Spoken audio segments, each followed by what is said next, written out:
Ghost Tales. Hey girlies and ghoulies, and welcome to the Girly Ghost Tales podcast. We're your hosts for the evening. I'm Leah. And I'm Amber. And this is a supernatural podcast about ghost stories, ghost hunting, conspiracies, witchcraft, haunted objects, places, even people, and everything in between with a little bit of girl talk mixed in. What more could you ask for? Tonight we're stepping into the dark heart of the wilderness where tents become traps, trails go cold, and the line between nature and nightmares disappear. This week's episode is all about camping nightmares. So sit back, grab some popcorn, get comfy, and to the grave we go. There's something primal about the woods at night. No streetlights, no cell signal, just the whisper of wind through the trees and the feeling that you're not alone. Maybe it's the crunch of footsteps outside your tent. Maybe it's the flicker of something just beyond the firelight. Or maybe it's the thing that follows you home. Spooky. Like I was saying the last episode, we're filming these on the same day. Like camping at a campground? Sure, I could do that. Like that, yeah. But yeah, in a national park where you're mostly just camping because you're hiking. Like you just have to stay the night somewhere because you're hiking through the woods. And I always anytime I've gone camping, I just always assume that nothing is gonna happen. Yeah. But like if it did, what would you do? That reminds me. One of my old jobs, my assistant manager, she was telling us about this time that she was camping with her wife, girlfriend, I don't remember if they're married or not. Yeah. And she said that they were sleeping in their tent, and in the middle of the night, she just heard a... Oh my god. Like in The Conjuring when they're playing the clap or hide and clap. Oh my god, yeah. And was... and then the hands are right by her ear. And then the light goes up. Yeah. Oh my god, that's terrifying. What did she do? I think they just... ignored it? Yeah, pretty much. That must have been a skinwalker. Something. Yeah, something trying creepy. to lure them out of there. Because she said that they weren't like around a lot of people, like anybody. Do you know where they went camping? No, this was so long ago. This was like 10 years ago that she told me the story. Do you think it was around here? Here or like around Hibbing? Because that's where she's from. Oh, and I think they over there somewhere. I'd have to ask her. I'm still friends with her. I'd have to ask her. That's so scary. Yeah. I would definitely be ignoring it. Yeah. I don't know why that just hit me, but I just remember that. And oh, that's so creepy. This is also from the No Sleep thread on Reddit from Zidanensky. 2 years ago, camping trip with my dad. Something happened to me and my dad when we went on a camping trip a few years ago. I was around 12 years old at the time. We arrived at the campsite early in the afternoon and quickly set up our tent near a big lake. The air was crisp and fresh, and the trees surrounding us were tall and majestic. As the sun started to set, my dad built a campfire and began to cook some hot dogs on a grill. We sat our camping chairs and enjoyed the warmth of the fire, listening to the sounds of nature around us. The stars slowly began to appear in the sky, and my dad pointed out some of the constellations he knew. After we finished eating, my dad told me to go to bed in the tent while he stayed outside to put out the fire. I crawled into my sleeping bag and closed my eyes, listening to the soothing sound of crickets outside. That's when I heard it, a soft, whispering voice right outside the tent. At first I thought it was just my imagination, but it got louder and more urgent. I tried to ignore it and go back to sleep, but the voice kept calling my name. I started to feel scared, so I called out to my dad, but he didn't answer. I crawled out of the tent and looked around, but I couldn't see anything in the dark. Then I heard my dad's voice from across the lake. He was yelling for me to come to him. I could hear the urgency in his voice, and I knew I had to go to him. Oh. Like 12 years old, and this is happening. Yeah.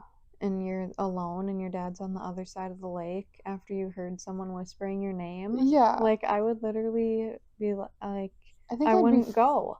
I'd be in the I. tent. I'd be like, I can't come over there. I can't move. My body will not let me. I guess if you're that scared, like, yeah, maybe you would, because it's like your dad. Yeah. Well, I think some people, they say, like, in a situation like that, you have fight or flight, but I think some people do have just, like, freeze, I feel where like they're just that's what like, would happen to me, me too. I but wouldn't I know. don't know because I'd be, it's never happened. yeah, I'd be, like, so scared to get out of the tent because you just I heard know. that, and then you're like, but my dad's voice is so far, so it obviously Yeah. wasn't him. Ugh. But I guess then you would want to run away from whatever That's true, was too. over there with you. Ugh. I started to run towards his voice, but the whispering voice behind me got louder and more frantic. I turned around and saw a shadowy figure chasing me. I screamed and ran faster, but it was like the figure was always right behind me. I didn't know what to do or who to trust. Finally, I made it to my dad, who was standing on the other side of the lake. He pulled me close and hugged me tightly, but something felt off. His embrace was cold and unfamiliar. When he pulled away, I saw that his face was different than I remembered. It was like he had aged 10 years overnight. His eyes were sunken and his skin was wrinkled. I tried to shake it off and convince myself that it was just the stress of the situation, but something felt off. As we packed up our things and left the campsite, I couldn't shake the feeling that something had changed between my dad and me. He was quieter than usual, and there was a distance between us that hadn't been there before. To this day, I'm not sure what happened to my dad, or if it's even my dad that I went home with. Every time I look at him, there's a sense of unease and uncertainty that lingers in my mind. Sometimes I wonder if the shadowy figure that chased me in the woods had something to do with it, or if it was all just a nightmare. But I know one thing for sure, that camping trip was the last time I ever saw my dad as he used to be. Oh, do you think his dad is not his dad? I feel like why was he on the other side of the lake? Yeah. I feel like that sounds like a doppelganger. Mm-hmm. He And like he did something to his yeah. actual dad, and But like why though? Like what yeah, is he gonna do? just wanted to take over his life, I guess. Or is the shadowy figure like a demon that like is possessing his dad? Or maybe it was the shadowy figure was his dad's spirit That's kind of what trying I to was stop thinking him from going from going across. over there. Either way. Either way, it's And all so that was scary. 2 years ago, so he's only like 14 now. Oh yeah, so young. I wonder if there anything else weird happened with his dad. Does he still go camping with his dad? Yeah.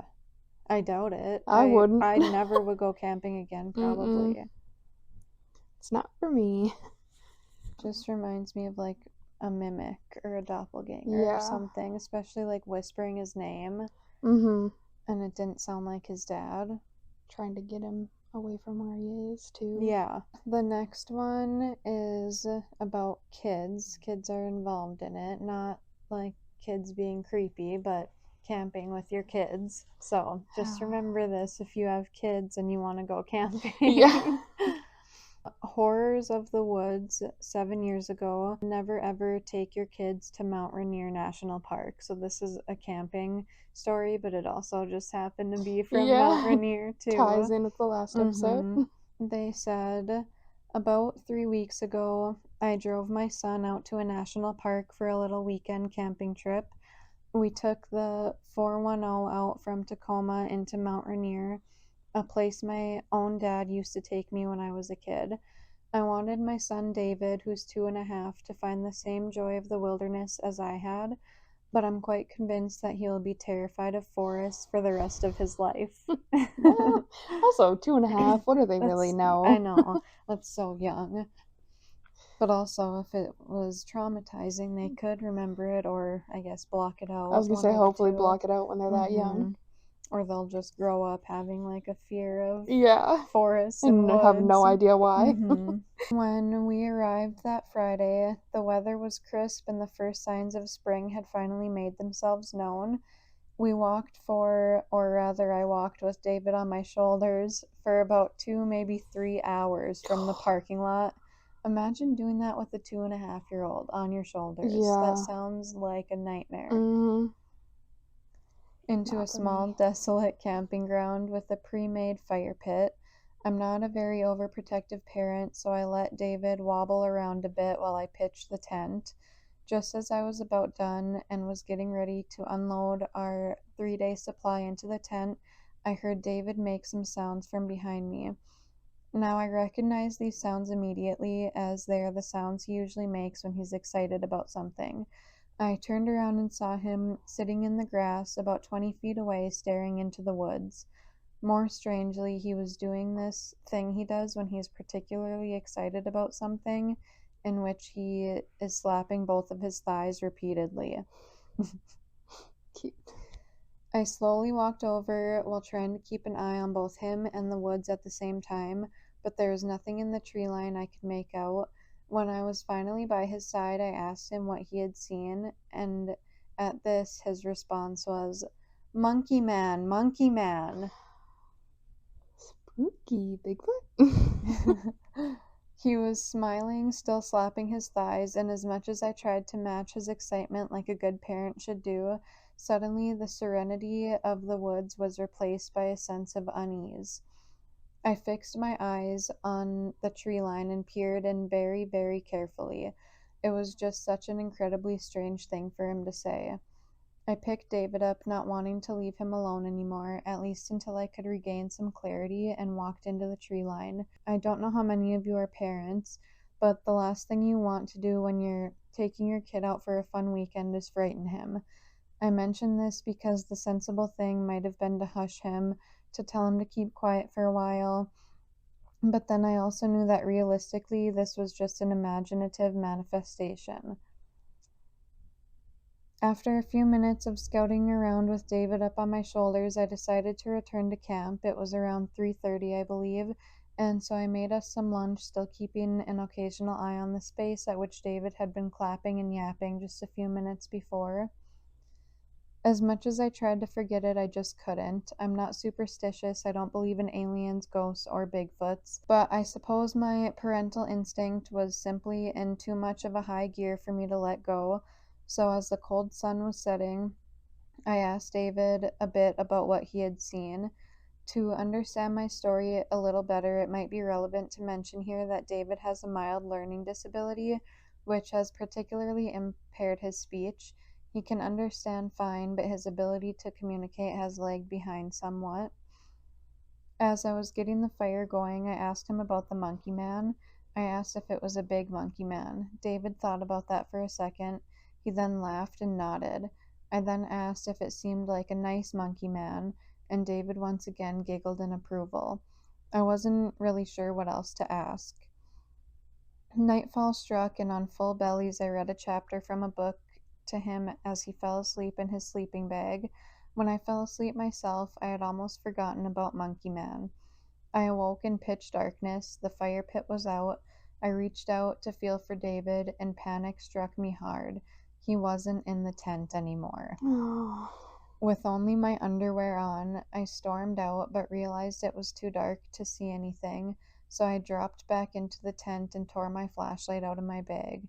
I was screaming his name all at the same time. With only the weak beam of a flashlight I didn't think I would ever have to actually rely on, I shone it around in circles, still calling for David. For some reason, I ran towards the spot at which David had been so transfixed in the daytime. I shouted his name into the trees. As I trotted inwards into the pitch-black woods, I was too frantic to notice how badly my feet were getting scraped up by the bark and stone. After only about a minute of walking, I saw something that made me drop the flashlight and bolt forward. David was standing there, peering into the darkness, utterly still. I grabbed onto him hard and began to sob. Still clutching him tightly, I picked up the flashlight, which had been idly beaming on the ground, and scouted around, fending off the darkness. I could see nothing around. As I carried him back, looking over my shoulder, I asked what happened. He implied that he didn't know and that he was tired. David has a long history of sleepwalking. That night, I locked up the tent from the inside with a padlock. I only got about 3 hours of good rest. David slept like a rock despite my trembling embrace. The following morning, I cooked some eggs and bacon on the camping stove. David had no recollection of what had happened and seemed content to continue the trip. I thought it would be incautious to shrug off last night's event as mere sleepwalking, especially considering the monkey man business, but also thought it would be a bit too silly to cancel the entire trip over it. Thus, I made a promise to myself that if anything else were to happen, we would drive back to Tacoma at a moment's notice. The rest of the day was actually quite nice and helped me take my mind off things. David was at first a little upset at me not having the iPad, but eventually discovered that nature can be just as cool as pixels. We made some bark boats with faces on them and set them downstream, watched squirrels, and listened to the birds. It was everything I had hoped this trip would be.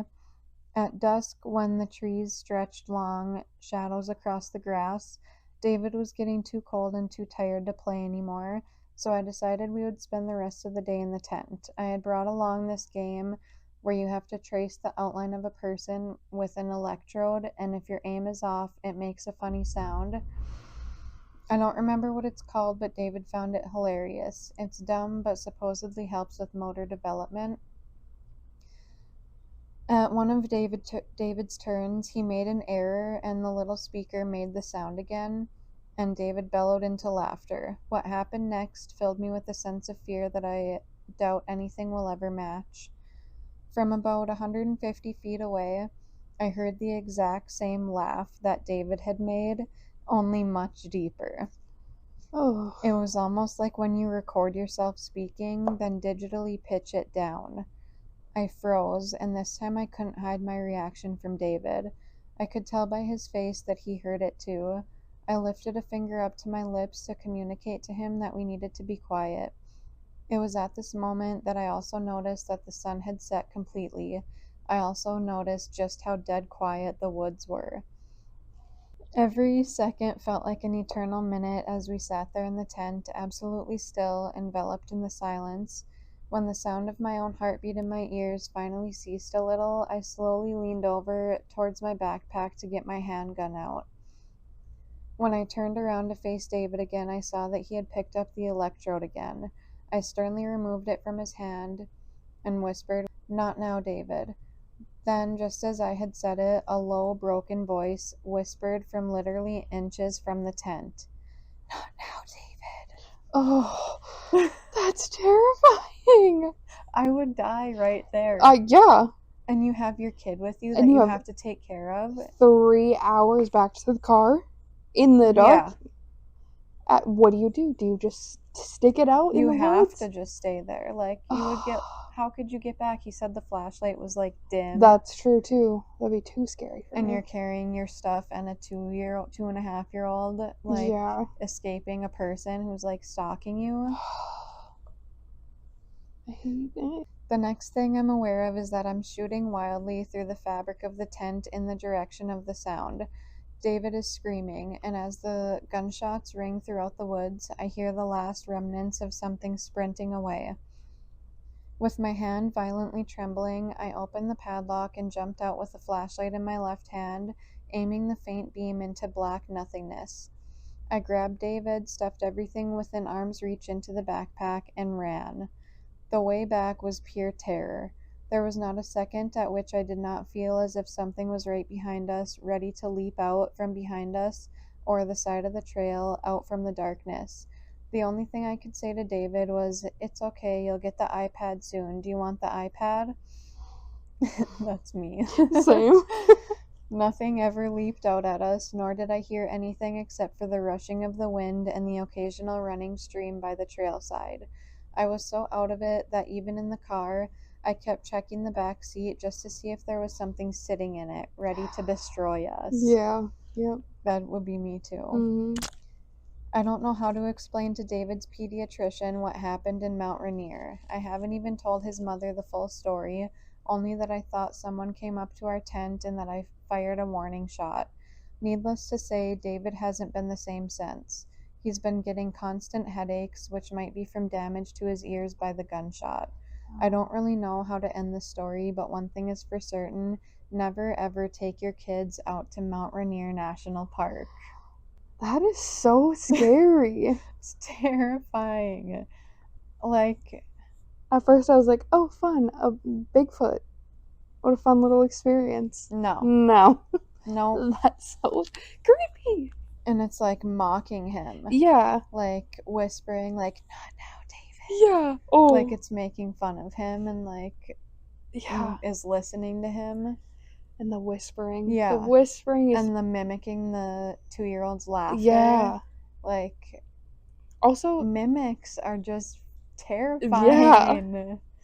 There's something, I don't know. I mean, obviously it'd be terrifying if the thing said, not now, David, in like a normal tone. Yeah. But whispering for some reason makes it so much worse. So much creepier because it's like it knows that they're trying to whisper and be quiet. So Yeah. it's like literally mocking them. Like, oh, you think I can't hear you? I'm right here. I'm right here. Ugh.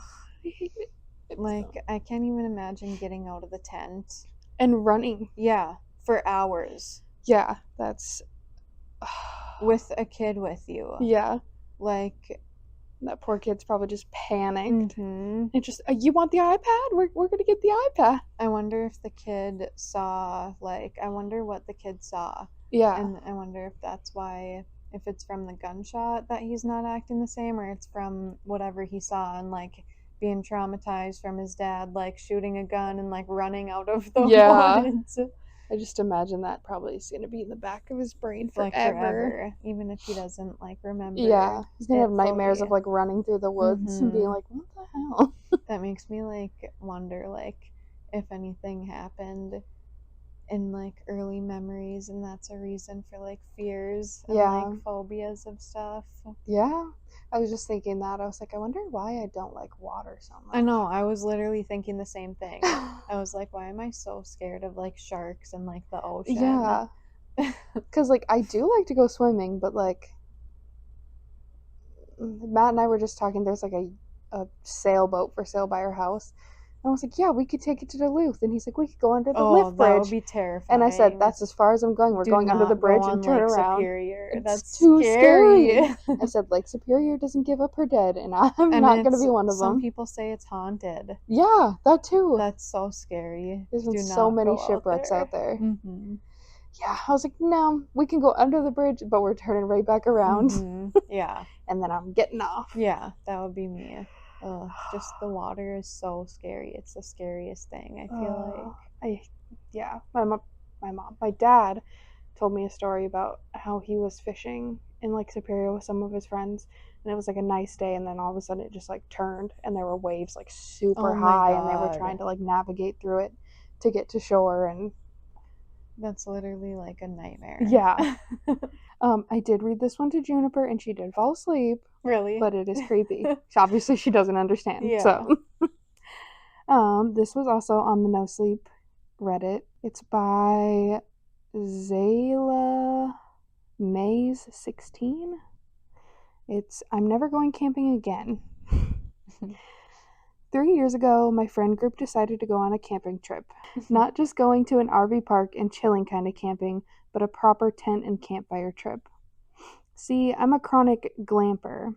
If given the choice between roughing it out in the wild and chilling in an air-conditioned RV, I'm picking the RV every time. I enjoy my comforts, and I always have. Jake, one of the guys that runs in our little group, prides himself on being a true outdoorsman. As our group usually ends up taking trips to nearby lakes and national parks, it's become a bit of a strain between the two of us. It'd be one thing if he could respect that I'm not here to have the authentic experience and just want to have fun, but he can't. He needles and mutters about how they could be going to cooler places if only we didn't have to always glamp to get out of the damn house. Me, always just wanting to glamp if I'm going out. I think that's why I accepted his trip proposal. Normally I'd shut it down without question, but he'd been getting on my nerves for years. I accepted, thinking I'd prove once and for all that I can do it the rough and tough way. Maybe then he'd leave me the hell alone. Jake planned out a trip for us and our other two friends to a nearby lake on his family's property. When we arrived, I tried to ask where exactly in there we were going, but he just smirked. Relax, Maddie. The trail's marked. You won't even get lost. Beside me, Chris and Luke, the other two coming with us, started up a conversation about s'mores and the supposed lake at the place we were going. I felt my shoulders relax. Jake pulled out a compass and led us due north. According to him, he had to follow the compass a little ways until we found some trees he and his family had marked with red triangles. From there, you follow the path. The sun was going down by the time we spotted the first red triangle. I checked my phone, which said it was about 7:30. I also checked my signal, nothing. The pack straps were digging into my shoulders, and Luke was huffing as he trudged behind Chris and me. Funny, despite the fact that Luke was obviously the least capable of us, it's still me that Jake liked to piss on. Jake, I called. He paused and turned to me, a familiar, irritated expression on his face. Can we pause for a minute? I gotta take a piss. I didn't mention that Luke looked ready to puke, but he seemed to see it anyway when he looked at him. Jake huffed. Don't get lost. I want to get to our site so we can set up. I dropped my pack to the ground and started walking off the trail some. I could hear Luke wheezing behind me, obviously tired from the trek. The woods were quiet as I broke from the trail. I listened around for birds or crickets, but it was dead silent. I glanced over my shoulder, making sure I was far enough away, and relieved myself. I zipped up and began to turn back when a branch cracked behind me. My head snapped back in the direction of the noise, but there was nothing. I turned and began walking back, and the crunching of leaves started behind me. I stopped, and so did the noises. It was my own footsteps. It had to be. But I started again, faster this time, and nearly broke into a run when the crunching just seemed to get louder and louder. I busted through the tree line, hitting the trail and whirling around to see what had been on my heels. Nothing. I stared out at the forest, waiting. There wasn't even a rustle of leaves from the wind, just silence. Matt, let's go, Chris called, breaking my staring contest with the empty trees. I turned and jogged up the trail to catch up with them. As I picked my pack up off the ground, I couldn't stop myself from asking, Did you guys hear that? They all turned to look at me. Hear what? Luke answered. I couldn't quite bring myself to spit it out. After all, what had I heard? Leaves crunching when I walked? I shook my head. Jake continued to lead us towards the campsite, the red triangles leading us ever onward. I looked at them closer as we passed. They were spray painted on, with each tree being marked on both sides, so they could be seen no matter the direction you were coming from. Each marker was about 5 meters apart, and at any given time you could see the next few up ahead. The sun was nearly set when we broke through the spot by the lake. I had to hand it to the bastard. The sight was beautiful. The trees all stood in glorious formation, shades of green molted with the golden light of the sunset. The water shined a slightly muddy blue-gray, peppered with the same golden light stretching through the trees. We each picked a spot to pitch our tents. Luke and I got put on tent duty while Chris and Jake, our two more experienced outdoorsmen, went out to find some good sticks of firewood. As I finished getting my tent up, I glanced over at Luke. He was struggling to get the stakes in the ground. I sighed, turning to help. We got his tent pitched and worked together to get the other two up. As we were finishing up with Chris's tent, the other two came back. I could see Jake looking over his tent, probably ready to find something to criticize me on. I was proud when he couldn't find anything. Chris and Jake threw some of the wood into the spot we designated as our fire pit, putting the rest of it close by for later use. They got the fire started, and we all idly chatted as the sun sank beneath the hills. Luke got up and brought his backpack over. As he unzipped the pack and reached in, I smiled. Hershey's chocolate bars, a box of graham crackers, giant fluffy marshmallows. I glanced over and saw my grin mirrored on Chris's face. Jake rolled his eyes, but obligingly got up to grab some sticks to roast the marshmallows on. We gorged ourselves on granola bars and s'mores as the world around us turned dark. Hey, Matt, Chris started. I looked at him, Mel's in hand sticky with melted sugar. Earlier today when you ran off to take a piss, what was that all about? I looked at him puzzled. You ran out of there like a bat out of hell. Then you were all, did you guys hear that? He pitched his voice up, and my eyes twitched. He grinned goofily at me. I didn't quite know what to say. I didn't want to scare Luke, who was looking a bit nervous, and I still wasn't convinced I hadn't made up the whole thing. I thought I heard something behind me, I settled on. Branch snapped kind of loud, and it freaked me out. Jake snorted. Really? All that fuss over a branch cracking? In the woods? Yeah, I know. That's why I dropped it. It wasn't much. Chris and Luke exchanged a look, seeming to sense that that wasn't quite it. But Jake was snickering at my foolishness, and neither quite seemed like they wanted to press. We all went to bed after putting the fire out. I tossed and turned some, but overall the night passed on without incident. In the morning we all woke up to the sound of Jake hollering that if we wanted to fish, now was the time before it got too hot. The lake was a blast. We sat around fishing for a while, chatting as the sun rose up in the sky. The fish were practically hesitant to bite, but as Chris launched into a story, I found myself having a good time anyway. We scrambled some eggs we'd brought along in Jake's fancy cooler over the fire when we got too hungry. I considered asking him if bringing food in was cheating, but it wasn't worth the fight. At about noon, we started swimming. The water was nice and warm from the summer heat, and I spent a good chunk of my time just floating and soaking up the sun. That, of course, was ruined when Luke snuck up on me from under the water and grabbed me around my gut, flipping me over and giving me a nose full of lake water. We splashed around for a good long while. The thing that drove us back to the shore was our grumbling stomachs. Luke and I were chatting excitedly about finding some good sticks for roasting the hot dogs we'd brought along when I ran straight into Chris's back. Whoa, Chris. Dude, what's... I paused. Chris and Jake were just staring towards their campsite. I followed their gaze.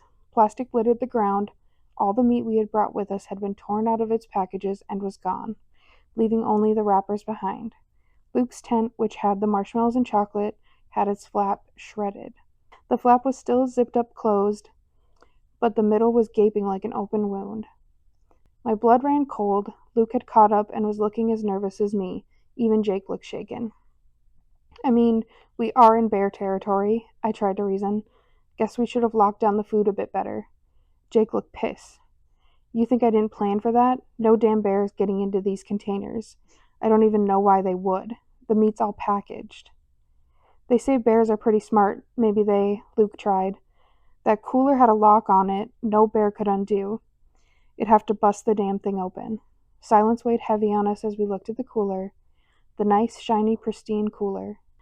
Maybe we should head back. I mean, we don't have any food left, Luke suggested nervously. I looked up at the sky. The sun was still relatively high, but it was rapidly sinking down. It'd be dark by the time we made it back to our cars. Then I looked over at Luke's tent. I stared at the shredded door, the carefully opened backpack. What was worse, risking getting lost in the woods or risking staying? That's pretty much what I've been saying this whole time. Mm-hmm. That wasn't a real choice, and I knew it. Let's get our stuff packed up and let's go. We have our heavy-duty flashlights, I said. Chris and Luke didn't need any convincing. They hustled to get their tents taken down and their stuff ready. Jake looked hesitant. I don't think leaving now is a good idea. He checked his watch, already 5:30. By the time we get back, it'll be dark. I know, I agreed. But it's either that or staying here for another night. He huffed and started getting his stuff together. My tent came down easy enough, and I had all my stuff packed quick. When I shrugged on my pack and turned to the other guys, I could see Jake stomping out the fire embers and grabbing his compass. Everyone got their lights? He said. Bad mood evident. Chris and Luke nodded, although Luke looked vaguely ill at the thought of navigating by flashlight. I wasn't faring much better. We all started back the way we came in. Jake took the lead, following the trail markers. Luke followed close behind him. Chris and I took up the rear, keeping pace beside one another. You think it was a bear? He asked. I shrugged. Dunno. Never actually had an encounter with one. I have, he said. Dad and I went camping when I was a kid. Family next to us on the grounds didn't properly store up their trash. You saw it? Sure did. Black bear. Ugly thing. Bears are scary. They are scary. We went camping once when I was younger, Mm-hmm. and I was awoken because my mom was like, we gotta get to the car. There's a bear. Oh my god, really? Yeah, I was like just behind us. That would like traumatize Yeah. me. And my stepdad's mom and dad at the time, my stepdad at the time's mom and dad, were in like a camper, and the bear was like right next to their camper. Oh my god. Yeah, sure did. Black bear, ugly thing. Spawned a whole lecture from my dad about how to properly store food and trash so you don't attract them. He paused. Not gonna lie to you, Matt. I don't think this was a bear. I waited for him to elaborate, but he just looked at the cooler Jake was carrying. We followed all the safety precautions. Not just that, we were pretty damn close to shore, splashing and running around, just lots of noise. Bears don't like noise. Jake, what way do we go? Luke called. Interrupting our silent musing, I looked up from my feet, confused. The spray-painted red triangle was visible on the tree ahead of us. Jake paused. What way do we... He glanced around. I took the opportunity to do the same. Luke was practically bouncing from foot to foot in his eagerness to go. Where's the other path go off to? Another part of the lake? He asked, giving a nervous laugh. Jake wasn't laughing, though. In fact, he was turning an alarming shade of white. I could feel his sudden fear radiating off of him. I was starting to match it. Beyond the tree with our marker, I could distinctly see two paths marked in the same fashion. One veered off slightly to the left, the other veered off slightly to the right. The marker was dead center. We'd have to choose a path. Jake, which one goes to our cars? I asked. It was a testament to how stunned he was. He didn't tear me a new one over for questioning him. There'd only been one path coming up, and it was straight as an arrow. We hadn't even taken a little sidestep, had just marched straight through the woods. Neither of these paths went straight forward like we had when we came up. So what was this? A whole new split, complete with a line of markers for a path that wouldn't take us back to our cars? Jake, you and your family put these markers up, right? Which way do we go? I asked, urgency creeping into my voice. I don't know, he said, his voice cracking. We never really went out from the path. We definitely didn't mark a new path, and we wouldn't mark with the same damn markers. I looked up again. The sun had crept further down, painting the sky with a faint shade of orange. We were getting closer and closer to sunset. Jake, are you sure we're going the right way? Chris asked. I turned to see him and Luke huddling together behind us.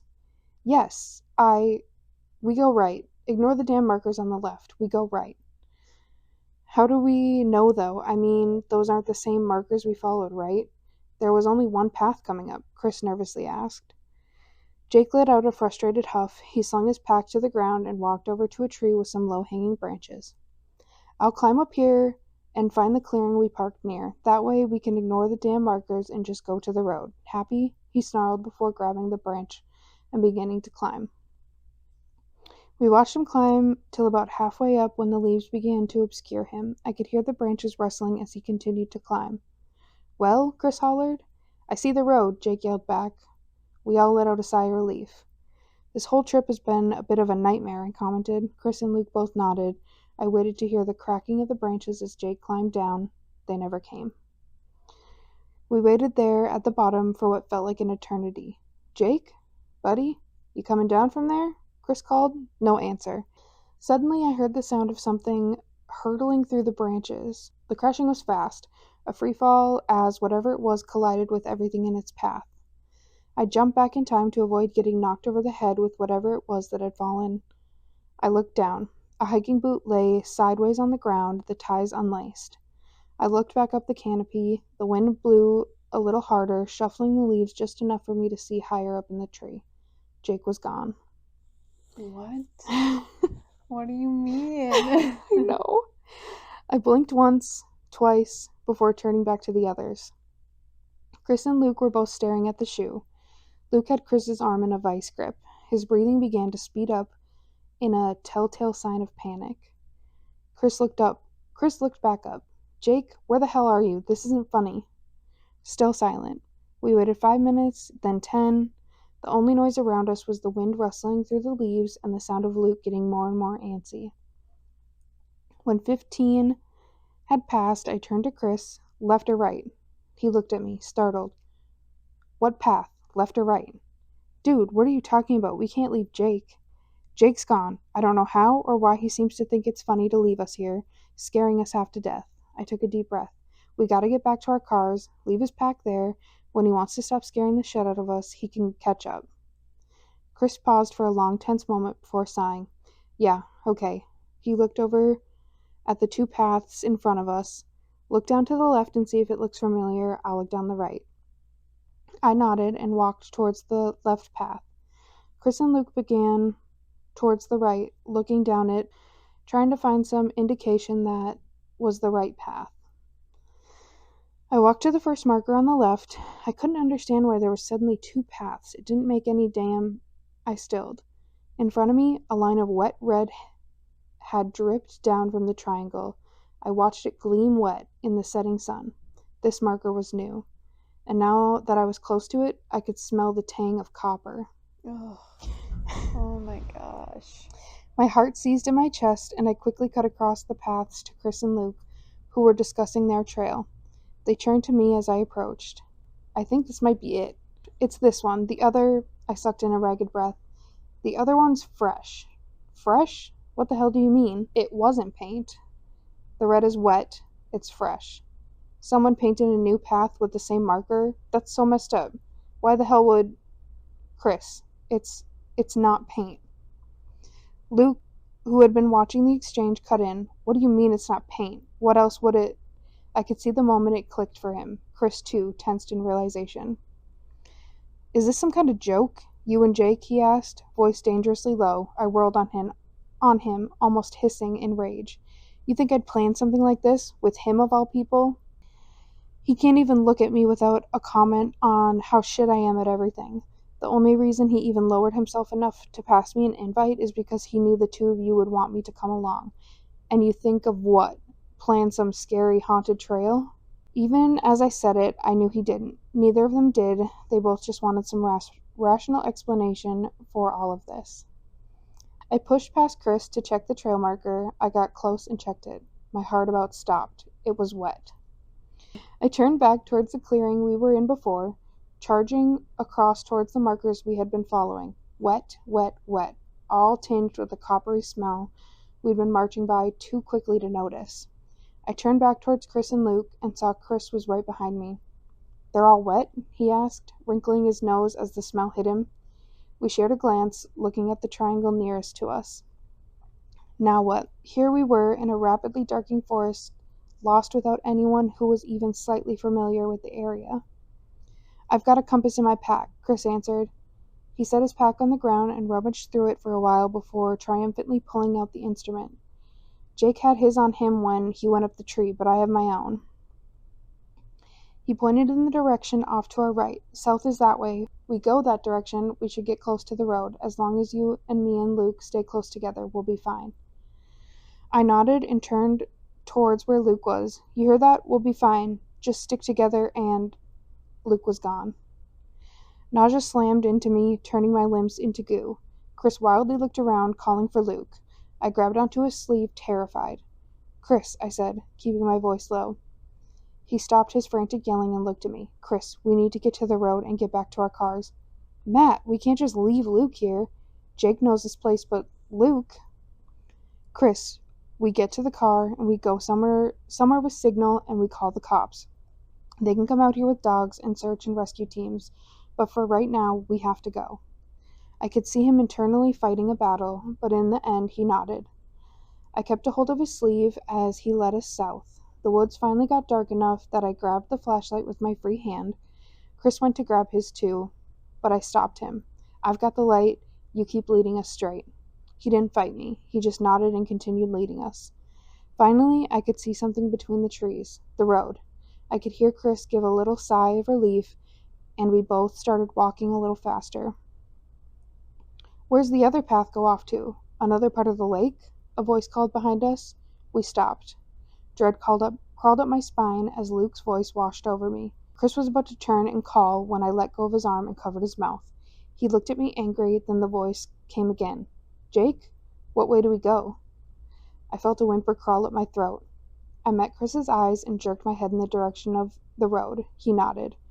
We crept forward, taking care to keep our steps as light as possible. Behind us, sounding like he was wandering the forest, Luke's voice continued. The nausea increased tenfold when I realized it was just repetitions of things that he had said earlier. The road ahead of us was clearer than ever, and as if heaven itself was lighting the way, it was lit with a soft golden glow. Chris broke free of my grasp and ran forward. The crunching of leaves and sticks beneath him caused the voice to stop, and suddenly the sound of something barreling through the trees made its way to my ears. I sprinted after Chris, unwilling to turn and see what was behind us. We broke from the tree line, scared to death. The noise behind us didn't slow down. "Run across the road! Run!" I called. Not even slightly slowing, I vaguely noticed that the light seemed to be getting brighter, but I ignored it in favor of sprinting harder. Chris cleared the road, and I was right behind him. I heard an odd noise, almost like brakes squealing. I spun around in time to see something big behind us get thrown forward across the road as a car slammed into it. My jaw dropped as everything seemed to come to a stop. The car was dented on the hood, and its driver stumbled out confused. I didn't hesitate, neither did Chris. We ran up to her, urging her back into the car. I think she caught sight of what it was she hit, because she just faintly told us to get in the back. We clambered in as she put the car in reverse and turned the car around. She started the car back towards town, and I couldn't help but stare out the back window. As the driver took a turn and the thing was going out of view, I saw it twitch and begin to rise up. The driver's name was Eve, and she was trying to head home from a work trip in another city. She'd been passing through by pure happenstance and was grilling us on what the hell that thing was. A deer? An elk? A moose? It's awful far down south for a moose, but damn if that sucker wasn't big. I just asked her to drop us off at the police station. She looked back at us, confused, but said that was fine. I closed my eyes. When we got there, we told them the whole story. They obviously had some questions, and I knew they didn't believe us on multiple parts. They told us not to leave town and that they'll have some more questions for us later. They took us up in the morning to get our cars. When we got to the spot we parked, the cops looked just as baffled as Chris and I had felt this whole trip. Every window of all 4 cars was shattered, the tires were slashed with great big gashes, and the trunks had been ripped open by force. Luke's car even had a door ripped off its hinges. The offending piece of metal bent out of shape a few yards away. The cops just took us home. They never found Jake or Luke. Chris and I still keep in touch every now and again. I think that trip put a strain on our friendship. Eve and I, meanwhile, got a whole lot closer. So close, in fact, she's right here beside me as I type this. I don't know what's prompting me to recall this, maybe some form of exposure therapy or a way to get it off my chest. I'm not sure. All I know is that I'm never going camping again. Oh my god. Oh. Like, they have to just be scarred for the rest of their lives. Yeah. I would never go camping again. No. I would never go near the woods again. Mm-mm. I would never leave my house again. Yeah. Or, like, have any friends. Like hearing their friend's voice in the woods behind them. Mm-hmm. And thinking, oh good, we found him. Yeah. No.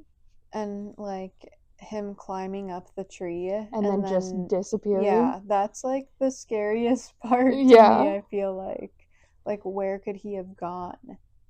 That's what I'm saying. Like, he would have had to have jumped out or fell out, but then they would have found his body. Yeah. It kind of reminds me, I don't know, have you ever watched Supernatural? I watched, like, the first 3 seasons or something, but this was, like, when I was pregnant, so it was a long time ago. Yeah. But I want to watch it. There's an episode in season 1. It's like it might even be the first episode. It's either the first or the second episode. And they're hunting a Wendigo. And it, at one point, it, like, takes one of the people that they're with up into the trees.